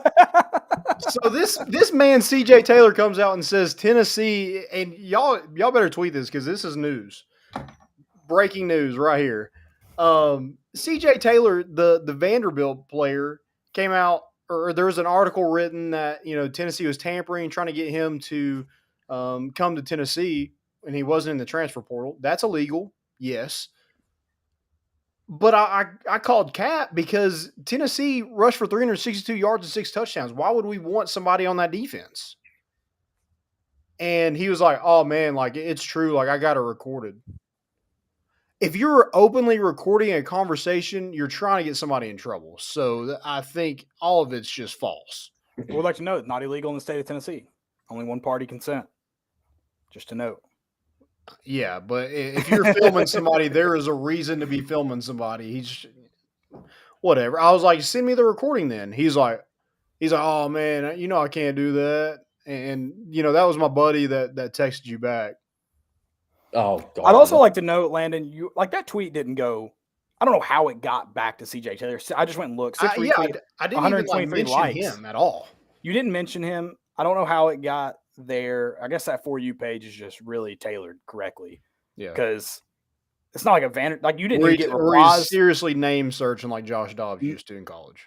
But even then, he would have had. You didn't say his name at all. No. So he would have had to look at quote tweets. Very interesting. Yeah, you saw you got a reply from Vanderbilt fan. That's very interesting. I didn't even look at that until just now. I didn't think about that. But yeah, he said. Did you hear anything after? He said that was my buddy, and I was like, oh, all good, man. Like, go Vols. And I was like, also, you should have taken him up on the offer then. What are you doing staying at Vanderbilt, you moron? Landon's out here tampering. He don't care. Dude, the whole my buddy took my phone. That's such an 8th grade answer, bro. Oh, dude. I love as soon as that. he said it, I was like, you are lying out your ass. Texting the girl. I loved that. She's not into you. Yo, that was my friends. They dared me. Like, that wasn't me. My friends. Exactly. Dude, it was so. Middle school. He regretted it immediately after he sent it. That's great. Keep that forever. That's a DM. Dude, it's all time. All time. I want to see the recording. I want to hear that. Let's not let that go. There's not one. I know that right now. Maybe we'll see a deep fake come out. It was probably Jeremy Pruitt like a couple years ago, and he just like it was Tennessee's coaches. They were reaching out to me. I kind of hope that's the case now. Now that you say that. Most important of the week. I'll go first. I got Meg the Stallion throwing out the first pitch, and it wasn't That's just like important? It was the most important because of all of the horny ass people, including Coach Jason Brown coming out there, and he was like, "Oh, she's wearing them things." I'm like, dude, what? Unlimited bonks. They said that on the broadcast? No, Jason Brown, like the okay. Last Chance U coach. Oh, he was out there like tweeting about. That dude stays horny. He wears it though. Let's see what I have any before we get to. I've got some stuff to show here. We'll go first here. This was one of my favorite videos I found this week. Oh, I need to look up so I'll watch the video. This is awesome. Shoot, if I can play it. Take it! Fuck! And that's my stick. Well, he might score with my stick here. He's gonna score with my stick. Watch this shit. Oh! That's my stick! That's my stick! That's my stick! Oh, did cable get that? Did the TV get that? Oh! Give me that fucking thing! So I think that's awesome. He just throws his stick into ready to go. That should get an assist, right? He should get an assist for that. Certainly. Okay. Yeah, I don't know anything about hockey, but like that's good luck. Let's put that into football terms. A guy's running wide open. His shoe falls off. They're somehow able to assist him with the shoe, and then he goes and scores a touchdown. That's the same thing, right? Yeah. Okay. Sure. Yeah. That's an assist. His arm falls off. You give him your arm. Yeah, same thing. All right, let me put this into real world scenario. You have something in the back of your car. You don't know what it is. You drive to a bar, restaurant, whatever you want to call it. The person gets this thing out of the back of your car, uses that to kill someone. You should get charged with murder, right? Okay. All right. Just wanted to see where we're at with that. I had no clue where you're going with that. Jesus Christ. Yeah, I do agree. I guess when he lost his stick, he was just in the wrong place. Wrong place. Wrong place. Yep. I'll jump in really quick. I mean, Landon, you're repping it. You got the chair. I mean, Caleb is. It's Masters week, dude. It's the only week. Like, I'm a huge basketball fan. March just ends. I've done the whole sit on the couch. No, like Masters week. It's 6 o'clock wake ups. You're there. I mean, it's prime prepping. And I plan on. I don't know if you guys saw. They had the Masters like food box kit, like the catering thing that they were doing, which is a great deal. For $150, you get like a bunch of stuff and get like Masters cups and stuff. Everyone loves that anyway. They're always overpriced. So I was planning on doing that, but then I guess they had to throw it on Easter week, which is kind of dumb, whatever. But So dumb. But sorry, everything's come second. I mean, I will be locked in. So I know you guys aren't as much into golf, but for golf nerds, this is the pinnacle of the calendar year. Yeah, I'm Of everything. I'm with you. I'm ready for it. I was about to say it should be legal for Easter and Masters to be on the same weekend. It That should. Sunday when we go to family for lunch, I'm turning like I'm walking in, and typically like Thanksgiving and Christmas with games already on, whoever the first male there just goes ahead and turns on the TV to the game. Correct. So I hope I'm not alone. Like I think I'm going to try to be the first one there just to make sure nothing else can be on besides the Masters. I agree. I might see if, I mean, I'm not saying it, but I'm going to be a little disappointed if there's not a stream going on at the church service in the morning. That just seems a little unconventional. So, I mean, I'll be in my opinion, Jesus rose on this day because it was the Masters final round, is what it's Right. to be. Yeah. So. He might come back if Tiger's going to win again. I mean, they were pumping up the live tours this weekend. Live tour guys on this weekend on Twitter. They had Brooks Koepka playing his best golf right now ahead of Masters weekend. yeah, don't even get me started on live. But I will take. I thought about tossing some money on Brooks Koepka top 10 or top 20. Probably top 10. It's the storyline. He had his full swing moment. He's back in. He's like his ego is going again, and I feel like he just won again today. He's the first ever second winner of the live tour. Even though there's been like 7 events in total. They were like hyping that up as if it was like there's only been 7 events. The odds that there's like someone good enough on your shitty tour to win twice in a row is like not that often. So if he wins this, like you mentioned, the full swing. If he wins this after the full swing, we need a storyline about the jumpsuits he wore. Talking about getting his swagger back. Him and his crew look like the world's biggest douchebags going to, I think it was an NHL game in matching jumpsuits. I mean, that's a villainous story start if he can then go and win the Masters after that. Got a Does swagger he still have back. frosted tips? I think he's got rid of them. Yeah, I think he's banned that. Oh, good. I mean, maybe that's the key. Yeah, that's probably all it was. He's enemy number 1 if he wins, though. I'm not taking any of the live slander. I mean, good for him, but don't want to see it. All right, any more most importance? I do. I know we're supposed to hate Bruce Pearl on this podcast. I get why people like him. I'll never deny why people like him. I think this is a great example, and I have to show it.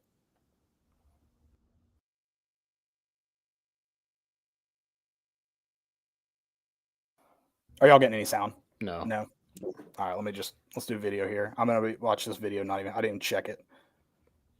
Watch it not just have any sound, and I'm a moron. That's gonna really suck. It's a great video. Clearly a basketball school. How many people at Auburn do you think like around there would murder you if it's like guaranteed a national title in football? Do you think they'd be like, oh, we guarantee a national title football, but we got to kill Bruce Pearl? Yeah. Like, what % of the campus is taking you out? For the right price, give me the gun, I'll kill myself. I've always wondered. I love the Auburn. We're at everything school. I love the Auburn. For a national championship, for a natty? Yeah, for a football. I love that. I mean, Oh, yeah. He's one of like he's a fan. He might not actually. I don't think he is. I don't think he Football cares that guy. much, but he'll lie and say it. You love that. it's valid. Screw that guy. I get it. I get the love for him. I'll never deny that. So Yeah. You just hate him because he's not here. yeah, and it's not really his fault that I dislike him. It's most of the fans that cry for him. Yeah. It's annoying. Any more most important? That is this is kind of cool, but I don't know if it's most important. I meant to upload the picture. I forgot. Hopefully y'all can see this. Did y'all see where 101 Tennessee Stadium replicas were seized in customs? Dude, those are sweet. First off, I will take the fire hazard in my house. Just don't plug it in, right? I guess if Customs will just give it to me. Apparently they didn't have some kind of certification on the wiring, which made them unsafe. It was $250,000 worth of model stadiums. The UL mark on the 110V plug for the lighting was not authentic. So they got seized. I mean, those are... So most important is whoever made that in China. It sounds like just another Android charger plug. Yeah, right. One of the iPhone chargers you buy on Amazon, that's all it is. Yeah. But I mean, dude, that was sick. But yeah. Also fail on how do you get that seized at Customs? Like, what are you doing? Also, how can people get drugs in these countries and we can't get a false plug through? What are we? Yeah, how does that happen? I just realized that. Yeah, what are you checking? My first fail is the Dodgers fan who tried to propose on the field and just got freaking annihilated. I have the video pulled up because that was going to be mine if you want me to pull it up. Please do. Go ahead.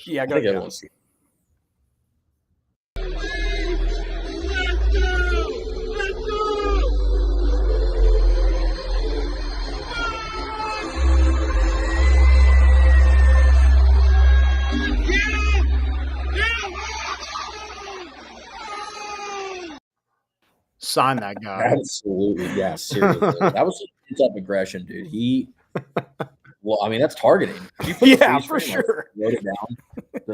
In the slow frame, like literally his head doesn't move and his body shifts like 3 feet left. Like, oh, dude, it was like any quarterback when they like know they fumbled it and they're trying to like grab something that in hopes that they get the ball back. He's trying to find that ring on the ground. Do we think she the said funniest yes? part is it's like, oh, she had to. It might be. What was the thought though? I bet my girlfriend that would be the love worst to fail see of all me- time if she said no. But I mean, is your girlfriend going to say yes if you just got arrested for proposing to her by running away from her? Hey, that's love, Caleb. I guess. That is love. You just don't know it yet. You're right. I just don't. I mean, the security guard. I mean, that guy was on a knee for like 15 seconds. I don't know if he like looked like. I mean, that's you don't mistake on one knee with your hands out for much. Maybe he thought he was like about. The guy tried to warn him. He was like, "Get up, dude." Yeah. I mean, you know that security. I mean, he was like almost like left center. I mean, that security guard probably had a solid like 50 yards of run up time to just get those feet turning. So I mean, that pop up time was unreal. Dude, they love, but they live for that moment. That's their Super Bowl. Oh yeah. And then he gets to tee up a guy laying on the ground, pretty much. Oh, that is valid. Yeah, he got low. So I think that should be honestly. I mean, like. Watching someone streak the field at any game, let alone a baseball game, is awesome. But the only thing better than that is when they get absolutely rocked. Well, I mean, I'm down for it. If that's got to be the new protocol, is to just absolutely lay the lumber. Just take some XFL guys or some old NFL players with CTE and just line them up there. You just get to do whatever you want. That's Antonio Brown's new job. There we go. Give Jeremy Banks a job as a security guard at MLB Stadium. Yeah, Joe, we're going to have a show one day of just you just letting loose on Jeremy Banks. Dude, we'll go way over time. It'll be 11 o'clock. All right, any more fails? Yeah, I got Brad Bohannon from Alabama. This is my favorite ejection video of all time. Better than the Tony Vitello chest bump. I mean, absolutely incredible. I can't hit play on anything today.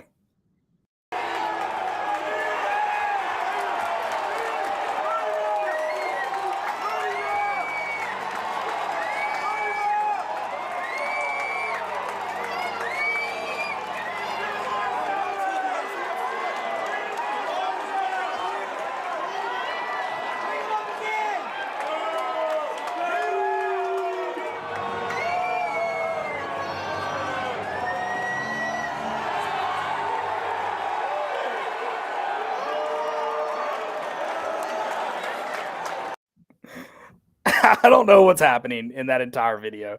I love that the second base ump cannot get between them at first. Like, he just has no idea how to position himself.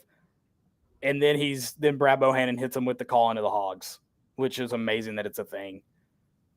It blows my mind. I don't know. I don't know what to think about that, Landon. Break that down for me. Like, that's amazing. Yeah, I don't know. The thing that stuck out to me was one guy was like, "Throw him out again." That's a great point too. Is he's barely out of the dugout and gets tossed, and he pulls a Tony Vitello. He's like, "Hell no, I'm earning this." Yeah. Throw him out again. Shout out to Brad Bohannon. That's all time. Thank you. Like that's all. I love it. They were definitely away too, right? Yeah, that was at Arkansas. Okay. Yeah. So he definitely, like, when he was walking back to the dugout, he got like a little bit of, I don't know, like in his feels a little bit. Like he was mad that people just kept cheering. I don't know, dude. He got him because like that was an angry, that was an angry jazz hands that man did. He's fired up. That dude was feeling it. I loved it. I called it a fail, but maybe it should have been my most important. It was one of my favorite videos from this weekend.